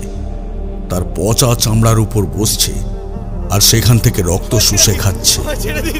কমলা দেবী নির্বোধের মতো এখনো নিঃশব্দে হেসে চলেছে। সুবোধবাবু চিৎকার করে ভিতরে ঢুকতে গেলেন। আমি তাকে কোনো মতে আটকে রেখে বোঝানোর চেষ্টা করলাম, নিজেকে শান্ত করুন সুবোধবাবু। আপনি ভিতরে যাকে দেখছেন তিনি আপনার স্ত্রী নন, এক ভয়ানক উপজাতি সম্প্রদায়ের পিশাচ। ওনার প্রতিটা কাজ হবে আপনাকে বিভ্রান্ত করা, যাতে আপনি ভুল করেন। তারানাথ, এদিকে একবার দেখো। আমরা দুজনেই থমকে দাঁড়িয়ে পড়লাম। রুদ্রদৈবর মুখে এখন একটা ভয় আর বিস্ময়ের ছাপ। আমরা আবার দ্রুত জানলা দিয়ে ভিতরের দৃশ্য দেখলাম। কমলা দেবীর শরীরটা এখন কিছুটা শূন্যে ভাসছে। ওনার অনাবৃত অংশের চামড়া জুড়ে অনেকগুলো দানাদার গর্তের মতো ফুটে উঠেছে। কতগুলো সাদাটে পোকা কিলবিল করতে করতে সেখানে ঢুকছে আবার বেরিয়ে আসছে। তিনি এখনো অদ্ভুত কৌতুকের চওড়া অমানসিক হাসি লাগিয়ে রেখেছেন মুখে। ওই পোকার কিলবিলানি দেখে সুবোধবাবুর শরীর খারাপ হয়ে গেল। তিনি কাস্তে কাস্তে মুখ থেকে কষ বের করতে শুরু করলেন। তারপর শুরু হলো হড়হড় করে বমি। ওনাকে দেখে মনে হচ্ছে কেউ যেন ওনার ভিতর থেকে সবকিছু বের করে আনছে। দিনের শেষ আলো পর্যন্ত আমাদের সময়টা এরকম উৎকণ্ঠাতেই অতিবাহিত হয়েছিল। প্রথম অন্ধকারের আবেশ আকাশ জুড়ে ঘনীভূত হয়ে এলে সকলে প্রস্তুত হলেন মহা শ্মশানের উদ্দেশ্যে রওনা দেওয়ার জন্য। আমি তখন নিজের ঘরে প্রবেশ করে ধ্যানে বসলাম। তাদেরকে আগে থেকেই বলে রেখেছিলাম, আপনারা রওনা দিন, আমি সঠিক সময়ে আপনাদের কাছে উপস্থিত হব। তাই ওনারা আর আমার জন্য অপেক্ষা করেননি। আর তাছাড়া যতটা সম্ভব কম সময়ের জন্য এই জিনিসের প্রয়োগ করতে হয়। নেহাত আজ পরিস্থিতি এমন যে আমাকে প্রায় অনেকক্ষণই এর ব্যবহার চালিয়ে যেতে হবে, তাই অতিরিক্ত সময় নষ্ট করতে চাইনি। সকালের নিয়ে আসা জিনিসপত্র নিয়ে বেরিয়ে গেলেন। চারি আমার সাথে বাড়িতে রইল। আচ্ছা, এবারে একবার তোমাদের সুবিধার জন্য আমি দুদিকের ঘটনা একসাথে ক্রমানুযায়ী বলার চেষ্টা করি। আশা করছি ভুল ত্রুটি তোমরা ক্ষমা করবে আমার। আমরা সায় দিতেই উনি মৃদু হেসে দ্বিতীয় পাসিং শো ধরালেন।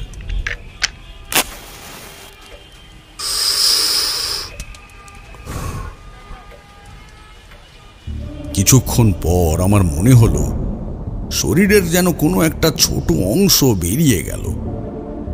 এমন অবস্থায় শরীরটা প্রাথমিকভাবে একটু দুর্বল লাগে, তারপর ধীরে ধীরে ঠিক হয়ে যায়।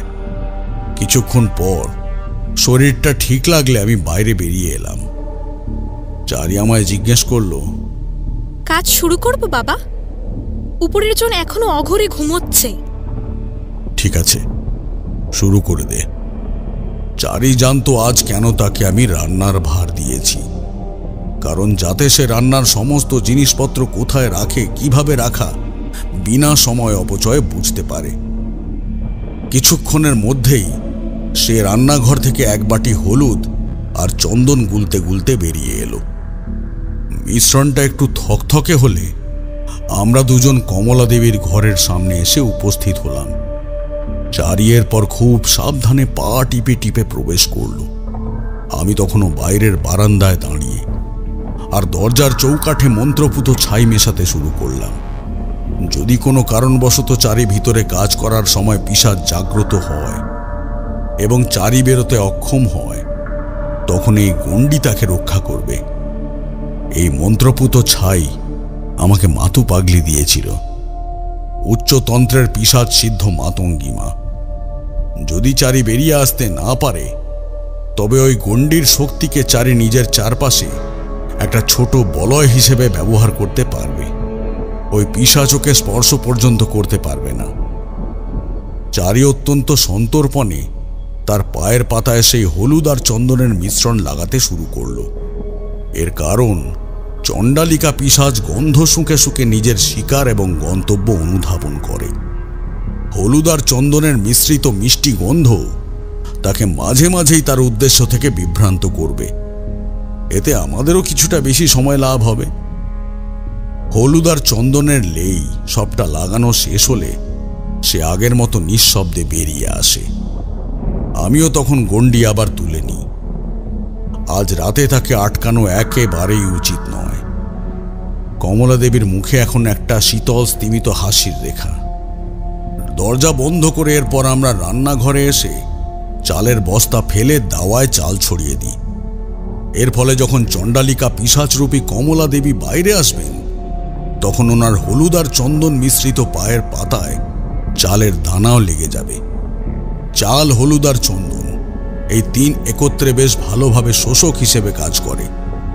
যখনই চণ্ডালিকা পিশাচ সম্পূর্ণরূপে তাকে নিজের অধীনে আনার চেষ্টা করবে, ঠিক তখনই ওই তিন বস্তু তাকে পুনরায় এই জগতে টানবে। এরপর আমাদের নিজেদের ঘরে সঠিক সময়ের অপেক্ষা শুরু হলো।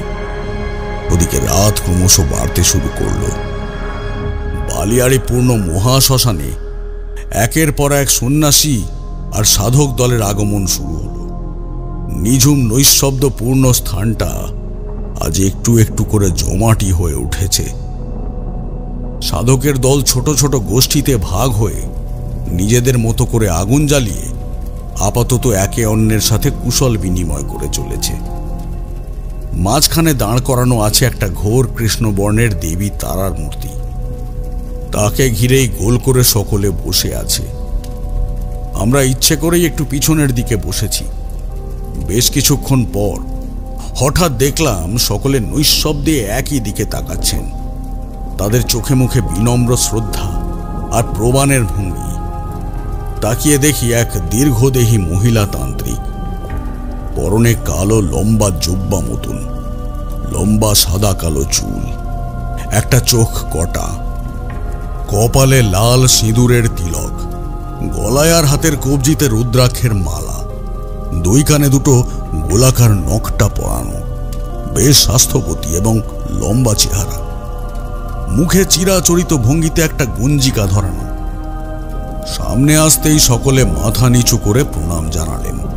আমরাও জানালাম। ওনার তেজদীপ্ত ভাবেই সকলে মন্ত্রমুগ্ধ হয়ে যায়।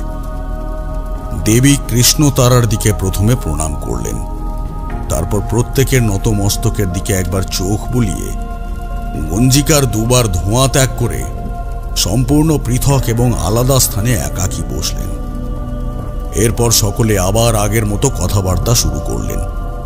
সুবোধবাবু ফিসফিস করে বললেন, বাপরে, মেয়ে মানুষও যে এত তেজি হয় জানতাম না তো।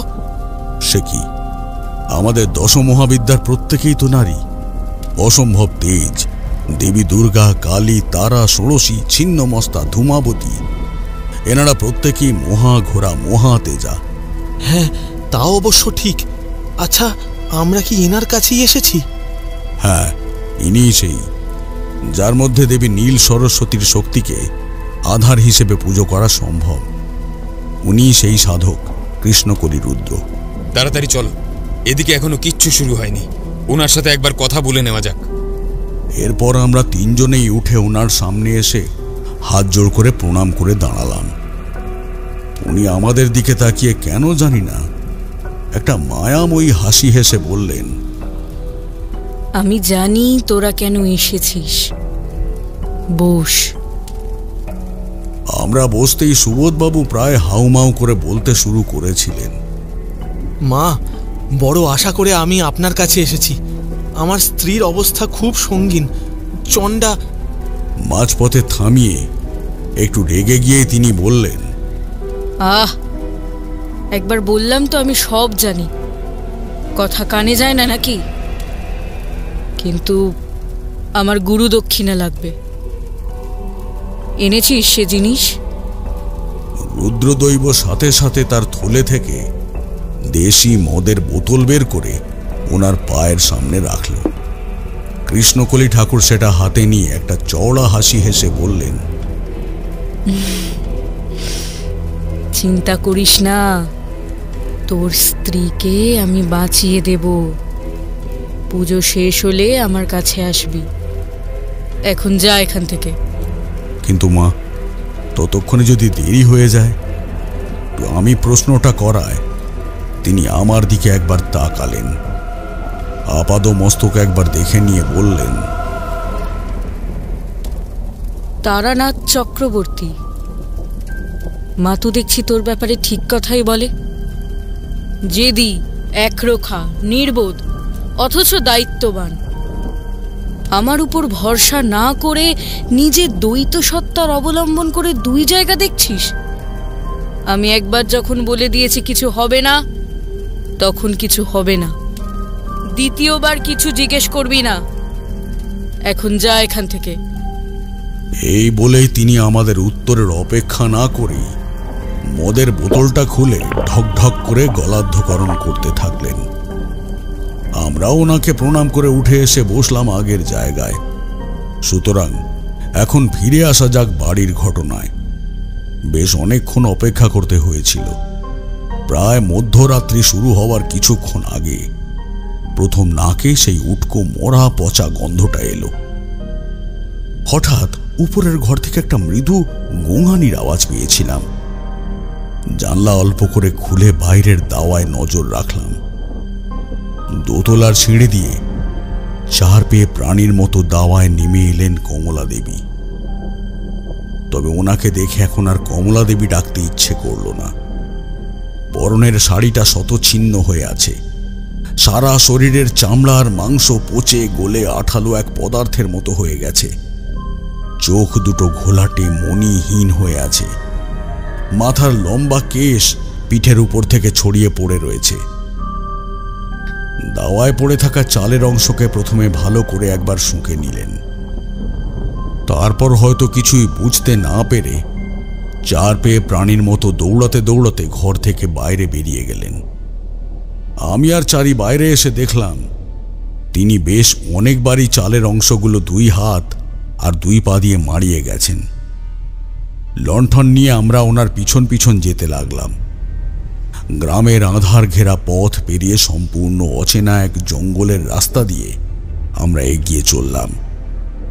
ওনার পায়ের হলুদ আর চালের চিহ্ন দেখে দেখে এগিয়ে গেলাম সেই দিক বরাবর।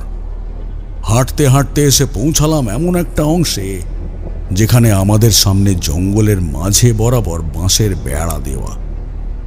চারি একটু ভিতরের দিকে ঢুকে এসে বলল, আমরা পৌঁছে গেছি বাবা, বেড়া টপকে এদিকে এসো। আমি বেড়া টপকে ওদিকে গিয়ে খুব সাবধানে দেখলাম এই জঙ্গলের মাঝে একদল লোক আর মহিলা এখানে বসতি গড়ে তুলেছে।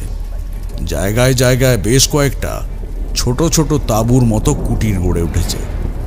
প্রত্যেকের পরনে কালো পোশাক আর রঙিন পাথরের অলংকার। চারপাশে গাছের ডালে ডালে মশালের মতো করে আগুন জ্বলছে। তাদের ঠিক মাঝখানে একটা গাছের কাণ্ড দিয়ে ছোট বেদি মতো করা, আর তার ঠিক মাঝে সেই মূর্তিটা রাখা, কালো পাথরের তৈরি মূর্তি। দ্বিতীয়বার বর্ণনা দিচ্ছি না, কারণ সেটা তোমরা তো একবার শুনেই নিয়েছ। হ্যাঁ, সেই চণ্ডালিকার মূর্তি, দেবী নীল সরস্বতীর পিশাচ রূপের মূর্তি। আর তার নিচে বসে রয়েছেন কমলা, ধ্যানরতি অবস্থায় চোখ বন্ধ করে পদ্মাসনে। তাকে ঘিরে ঘিরে একদল নারী ছন্দবদ্ধ ভঙ্গিতে নৃত্য করছে, আর পুরুষেরা একটা সুরের গান ভাজছে। বেশ কিছুক্ষণ পর একটা কুটিরের ভেতর থেকে বেরিয়ে এলেন এক বয়স্কা মহিলা। ওনার পরনে গাঢ় লালচে রক্তাম্বর, হাতে দুটো ঝোলানো রুদ্রাক্ষের মালা। তিনি প্রথমে কমলার মাথায় হাত রাখলেন, তারপর ওনার মুখোমুখি রাখা একটা আসনে বসে পড়লেন। কোথা থেকে আরেক দল মহিলা একসাথে এক বাটি কালচে তরল নিয়ে এলো। সঙ্গীত আর নৃত্য ততক্ষণে বন্ধ হয়ে গেছে। তারা কালচে মূর্তির উপর সেই তরল ঢেলে দিল। দূর থেকে দেখে যেটুকু আন্দাজ করলাম তাতে সেটা হলো রক্ত। রক্ত স্নাতা হলেন চণ্ডালিকা পিশাচ। ওনার ক্রোধিত চোখদ্বয় যেন রক্তে সিক্ত হয়ে নিজের কালান্তক ক্ষুধা নিবৃত্তি করছে। রক্ত গড়িয়ে গড়িয়ে পড়তে শুরু করলো কমলা দেবীর মাথার উপর।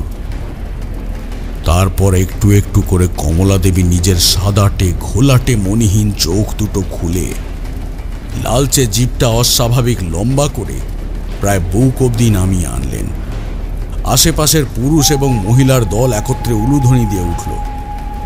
আমি আমার জীবনে কোশমিনকালে এই প্রথা দেখিনি। কমলা দেবীর ওই ভয়াল চেহারা এখনো প্রতি মুহূর্তে আমার চোখে ভাসে।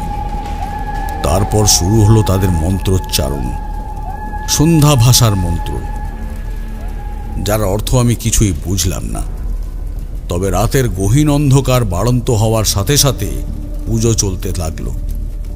তাই এই স্থানে পরের বিস্ময়কর ঘটনা বলার আগে আমাদের কালিন্দী গ্রামের মহাশ্মশানে ফিরে যেতে হবে। দেবী কৃষ্ণ তারার সামনে পুজো এবং যোগ সমাগম প্রায় শেষের মুখে। এখন সকলের মধ্যে খোশ গল্প চলছে আর অল্প বিস্তর ফলাহার চলছে। আমরা তিনজন আবার কৃষ্ণকলি ঠাকুরের সামনে প্রণাম করে দাঁড়ালাম। তিনি আমাদের বসতে বলে সুবোধ বাবুর দিকে ফিরে বললেন, পুজোর উপকরণ যা যা এনেছিস সব বের কর দেখি। সুবোধবাবু এক এক করে থলে থেকে বের করে আনলেন সিঁদুর, তেল, চন্দন, ডাব, মাছ, নীলকণ্ঠ ফুল, মাটির সরা, আটা আর মরা চড়াই পাখি। এরপর কৃষ্ণকলি দেবী নিজের মতো করে কাজ শুরু করলেন। প্রথমে তিনি ডাবের উপর মাছ রেখে তার গায়ে ভালো করে তেল আর সিঁদুর লেপে দিলেন। তারপর দুটো পাথর ঘষে আগুন জ্বালালেন। এরপর মরা চড়াই পাখিটিকে সরার মধ্যে রেখে তার মুখটা আটা দিয়ে ভালো করে বন্ধ করে দিয়ে আগুনের উপর বসিয়ে দিলেন। তারপর নীলকণ্ঠ ফুল একটা চন্দনের সাথে মিশিয়ে সেটা বাম হাতে ধরে মাছের উপর হাত রেখে একটু একটু করে চোখের মণি কপালের দিকে ঠেলে তুলে বিড়বিড় করে মন্ত্র আওড়াতে লাগলেন। ওং ক্রিং ক্রিং নীলজিহ মহাকাল প্রিয়ে ছিন্ন মুন্ডধারিণী স্বরাভিদা পরামুখী স্বাহা। ওম শ্মশানবাসিন্নঃ গুহতারা বীজবাহিন্য ঘোররূপিণ্য কালবর্ণধারিণ্য নমঃ। ওং ক্লিং বীজাক্ষর স্বমন্ধে ভৈরবী ভূতচেতনং খরা খরা দঃ কৃপান খরদবদনে স্বাহা। ওং গ্লানচ্ছেদিন্নৌ মহাত্রিকালদর্শিন্নৌ জটাজুটাক্রান্তে রক্তলোচন প্রকাশিন্য স্বাহা। এইভাবে বেশ কয়েকবার মন্ত্র আওড়ানোর সাথে সাথে তিনি একটু একটু করে নীলকণ্ঠ ফুল দিয়ে চন্দন ছিটিয়ে দিচ্ছিলেন মাছের উপর। তারপর পুনরায় চোখ খুলে সরা খুলে চড়াই পাখির পোড়া মৃতদেহ বের করে আনলেন। সেই পোড়া দেহটা মাছের উপর রেখে তার উপর নীলকণ্ঠ ফলটা রাখলেন। তারপর নিজের কালো ময়লা থলে থেকে বের করে আনলেন একটা ছুরি। তারপর নিজের বাঁ হাতের তালু কেটে গুনে গুনে 5 ফোঁটা রক্ত তার মধ্যে ফেললেন। তারপর পূর্বের আগুন নিভিয়ে এবারে ডাবের নিচে অগ্নিসংযোগ করলেন। ক্রমেই দাউ দাউ করে আগুন জ্বলতে জ্বলতে প্রায় আমাদের মস্তক স্পর্শ করল। তারপর একটা চাপা নৈশব্দ। চোখ বুঝলেন তিনি। এরপরের প্রতিক্রিয়া যা হওয়ার সেটা শ্মশানে নয়, দেখা গেল সন্ধ্যা গোষ্ঠীর জঙ্গলে। আমি আর চারি আড়াল থেকে সেখানের পুজো দেখছিলাম। হঠাৎ চারি ফিসফিস করে বলে উঠল, বাবা দেখো, মূর্তিটা কেমন একটু নীলচে হয়ে উঠছে বলে মনে হচ্ছে না? ভালো করে তাকিয়ে দেখলাম চারি ঠিকই বলছে। কালচে মূর্তিটা অদ্ভুত নীলাভ একটা মৃদু আভা বিচ্ছুরণ ঘটাচ্ছে। প্রধান বৃদ্ধা পুরোহিতের পাশে ততক্ষণে একদল মহিলা একটা বড় মাপের খড়গ এনে রেখেছে। অসংখ্য ফুল আর পাতায় সেটা ঢাকা আছে। আশেপাশের জমাট অন্ধকার জানান দিচ্ছে প্রায় মধ্যরাতের সময় হয়ে এসেছে। হঠাৎ একটা গুড়ুম শব্দ হয়ে নীরবতা ভঙ্গ করল। উপরে তাকিয়ে দেখলাম কালো আকাশের বুক জুড়ে অসংখ্য মেঘের দল জমা হয়েছে। আবহাওয়াটা একটু একটু ঠান্ডা ঠান্ডা হয়ে এসেছে। এমন সময় হঠাৎ একদল মহিলা চিৎকার করে উঠল। নিচে তাকাতেই দেখলাম এক অদ্ভুত দৃশ্য। কমলা দেবীর মাথাটা সম্পূর্ণ নীলচে হয়ে গেছে। বৃদ্ধা পুরোহিত নির্বাক নিস্তেজ হয়ে সেখানেই বসে আছেন। কমলা দেবী নিজের বাম হাতে পাশে রাখা খড়গ তুলে নিলেন। তারপরে একটু একটু করে শূন্যে ভাসমান হচ্ছেন। চোখ দুটোর একটা কটা হয়ে উঠেছে। হাওয়ায় চুলগুলো তীব্র বেগে উড়ছে। মণিহীন ঘোলাটে চোখে ক্রুদ্ধতার এক নিদারুণ প্রতিচ্ছবি। বৃদ্ধা পুরোহিত যেন আনন্দে আত্মহারা হয়ে বেশ কিছু ফুল ওনার দিকে ছিটিয়ে দিলেন। ঠিক সেই মুহূর্তেই ঝমঝমিয়ে বৃষ্টি শুরু হলো। আশেপাশের পুরুষ আর মহিলার দল এই বিভৎস দৃশ্যের বাইরে যে যেদিকে পারল ছুটে পালালো। আমি চারিকে বললাম, ভালো করে দেখ চারি, এই দৃশ্য বারবার নিজের চোখে দেখতে পারবি না। চণ্ডালিকা পিশাচ একটু একটু করে নীলাভ হয়ে দেবী নীল সরস্বতীর কাছে নিজেকে সমর্পণ করছে। এখানে বাস্তবের চণ্ডালিকা পিশাচ হলেন ওই বৃদ্ধা পুরোহিত। তিনিই চাইতেন এই পিশাচকে নিজের মধ্যে থেকে বাঁচিয়ে রাখতে। আর আজ স্বয়ং ওনার আরাধ্যা ওনার সামনে দেখা দিয়েছেন। মা কমলার শরীরে মা কৃষ্ণকলী দেবী নীল সরস্বতীর শক্তি আধার করে প্রবেশ করেছেন। এই দৃশ্য যেন জন্ম জন্মান্তরের দৃশ্য। তোমরা তো এই দৃশ্য দেখোনি। ঝাপসা ধূসর হয়ে যাওয়া দৃষ্টি এবং অবিশ্রান্ত বৃষ্টির মধ্যে থেকেও এই অপূর্ব মোহময়ী রূপ যেন বর্ণনার অতীত। বৃদ্ধা তান্ত্রিক সাষ্টাঙ্গে লুটিয়ে পড়লেন মাটিতে। কমলা দেবী দু হাতে খড়গ মাথার উপর তুলে ধরে ক্রুদ্ধ ভঙ্গিতে চিৎকার করে সন্ধ্যা ভাষায় কিছু বলে উঠলেন। ঝাড়ুক থানুক মরুক চিত্তাগারুম বল কৃষত্তি। সাথে সাথে তিনি খড়গ নিয়ে এক কোপে বৃদ্ধা পুরোহিতের মাথা দেহ থেকে আলাদা করে দিলেন। কয়েক মুহূর্তের জন্য যেন সময়টা থমকে গেল। সেই স্থানে আর কাউকে দেখা গেল না। চারপাশে দাউ দাউ করে আগুন জ্বলছে, আর মাঝে লাল রক্তে ভেসে যাচ্ছে। বৃদ্ধা পুরোহিত মহিলার কাটা মুখটা ততক্ষণে আমি সামনে থেকে দেখলাম। ওনার মুখটা আর ওই কালচে মূর্তির মুখের ভঙ্গি হুবহু এক। শূন্যে ভাসমান অবস্থা থেকে হঠাৎই ধপাস করে মাটিতে আছড়ে পড়লেন কমলা দেবী। ওনার শরীরটা একটু একটু করে স্বাভাবিক অবস্থায় ফিরে আসছে। চারি ছুটে গিয়ে কমলার কাছে হাঁটু গেড়ে বসে মাথায় হাত দিয়ে কি যেন দেখল। তারপর চিৎকার করে বলল, তাড়াতাড়ি বাড়ি নিয়ে যেতে হবে বাবা, শরীর খুব দুর্বল হয়ে আছে। আমি তখনই কমলা দেবীকে নিজের কোলে নিয়ে সেই জঙ্গলের পথ ধরেই ফিরে আসি বাড়ির দিকে। ওদিকে কাজ সম্পন্ন হলে ধীরে ধীরে কৃষ্ণকলি দেবী নিজের চোখ খুললেন। ওনার সামনে দুজন উৎকণ্ঠায় বসে আছে। তারপর একটা চোরা হাসি হেসে তিনি বললেন, কাজ হয়ে গেছে, তোরা এবার ঘরে ফিরে যা। তারানাথ তোর স্ত্রীকে ঘরে নিয়ে গেছে। সুবোধবাবু প্রায় ওনার পায়ে কাঁদতে কাঁদতে হুমড়ি খেয়ে পড়তে যাচ্ছিলেন, কিন্তু রুদ্রদৈব তাকে আটকে দিল। সুবোধবাবু দেখলেন হাসতে হাসতে কৃষ্ণকলি ঠাকুর মদের বোতলের বাকি অংশটুকু ঢকঢক করে গলাধ্যকরণ করছেন। সমস্ত বোতলটা খালি হয়ে গেলে তিনি ডাব সমেত সম্পূর্ণ প্রক্রিয়ার সরঞ্জামটা রুদ্রদৈবর হাতে তুলে দিয়ে বললেন, এটা গঙ্গায় বিসর্জন দিয়ে দিস, কাজ হয়ে গেছে।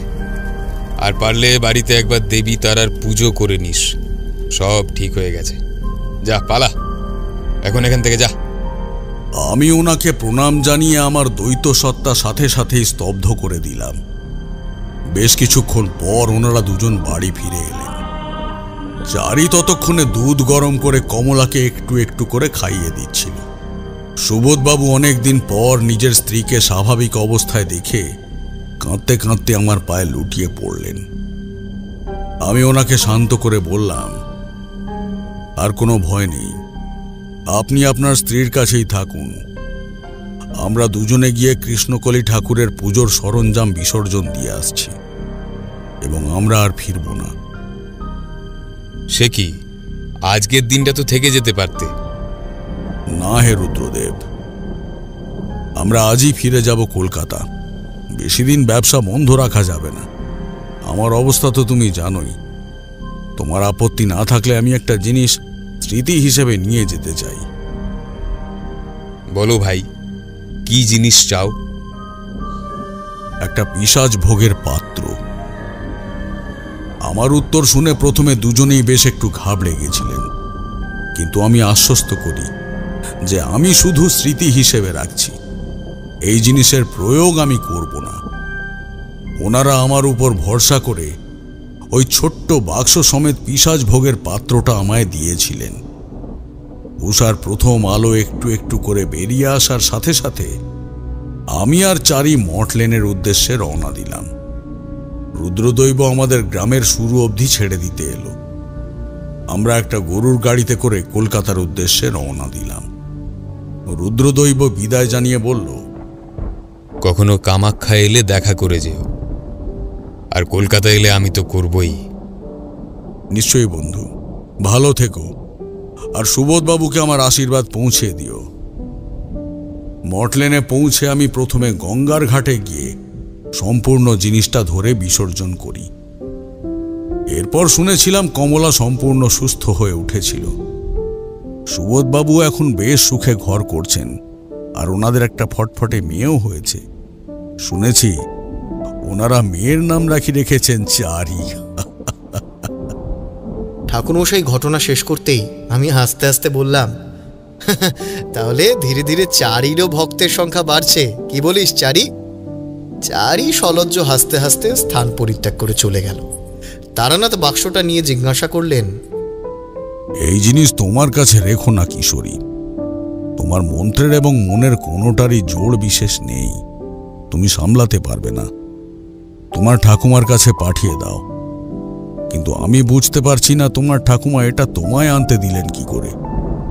উনি তো একজন তন্ত্রজ্ঞ বললে, তাহলে উনি কি এইটুকু বিষয় বুঝতে? আসলে উনি আনতে বাধাই দিয়েছিলেন, আমি পরে লুকিয়ে তুলে নিয়ে আসি আপনার কাছে বিষয়টা জানবো বলে।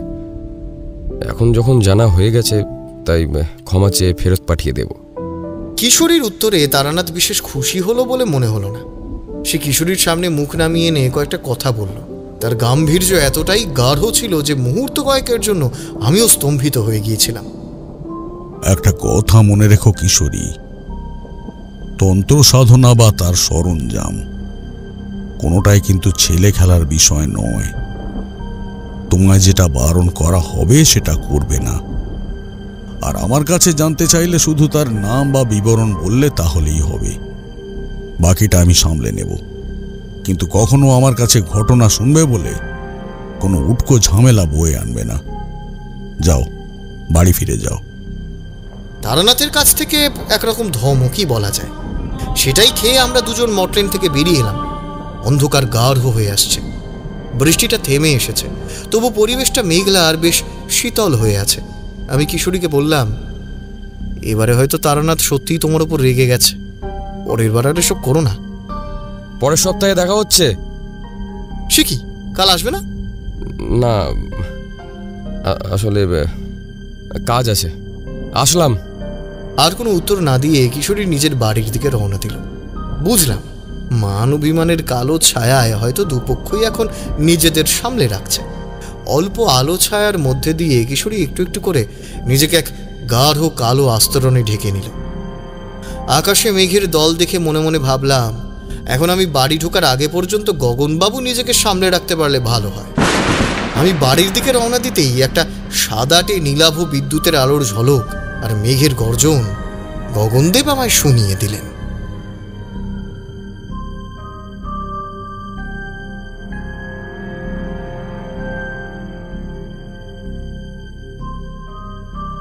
শুনছিলেন অর্ণব ঘোষের কলমে তারানাথ তান্ত্রিক ও চণ্ডালিকার পিশাচভোগ। বিভিন্ন চরিত্রে অমিত, সৌম্যজিৎ, সুজন, জ্যোতির্ময়, সোমা, দেবলীনা, সৌমিতা, সুস্মিতা এবং ঋতম।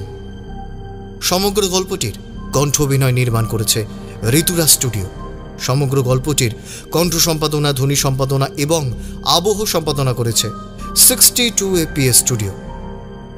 গল্পটি ভালো লাগলে অবশ্যই আমাদের চ্যানেলটি সাবস্ক্রাইব করে বেল আইকন প্রেস করে রাখবেন এবং আপনার মূল্যবান মতামত গল্পটি শুনে আপনার কেমন লাগলো আমাদের কমেন্টসে জানাতে একদম ভুলবেন না। আগামী সপ্তাহে আবারও তারানাথ তান্ত্রিকের একটি রোমাঞ্চকর গল্প নিয়ে হাজির হব আমরা। ততক্ষণ পর্যন্ত স্টে টিউনড।